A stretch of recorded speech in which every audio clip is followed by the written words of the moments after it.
I think one of the problems, and Charles Murray, when we had Charles Murray on, he talked about cognitive repertoire and personality being largely genetic, and he had very specific technical definitions for some of this stuff. So I don't want to paraphrase because I'll get it wrong and end up saying something that's not correct, and people jump on me. But there is an issue. One of the issues that I see is if a lot of these attitudes are even partially genetic, maybe not all, but if they're partially genetic, well, is there pressure to produce a population of more and more sheep-like characteristics, or is there pressure to produce a population with fewer and fewer sheep-like characteristics? And I think if you look at the society that we're in, the pressure is that the breeders are sheep, largely. Like, not all of them, but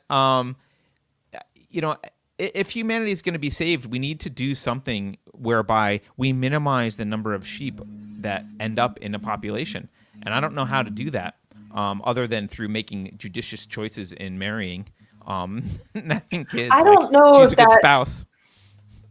I don't know. I haven't read any. I don't know. I don't have any stats to back this up, but my gut reaction to what you're saying is it doesn't matter if you're raised by sheep. I really don't think. I think it's a matter of personal evolution and transformation. Well, I'm not saying it matters if you're raised by. I'm saying if you're genetically related to sheep, it does matter. Like, that's what the evidence is. Oh, okay. That's well, because that's what in human diversity, right? In Charles Murray's book, that's what we've started to learn, is that a lot of personality is really baked in genetically, which is scary. And so the question is, how's the human race going to end up? I don't know. I don't know the answer. I do know that it's a problem, and it's one of the reasons that I think the founding fathers were aware of this clearly.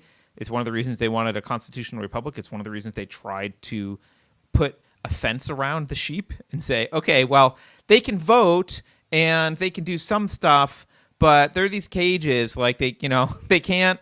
There's rules. They can't infringe on the freedom of speech, and they can't infringe on the Second Amendment, and like we have some rules, so the sheep are allowed to do some stuff, but there's some rules. Gosh, do they want to infringe? They love infringing. Of course they do. They don't understand even what rights are.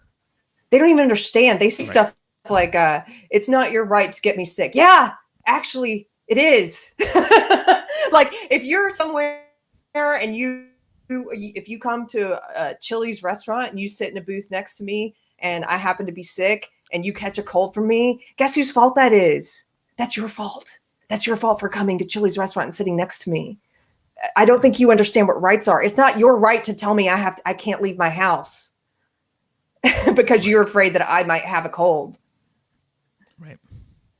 Actually, honestly, in that scenario, it's Chili's right to decide who can come in. And beyond that, you're responsible for at the public park, let's say you come and sit next to me at the public park, and then you catch a cold from me. That's your fault. These people are adults too. Public park. Okay.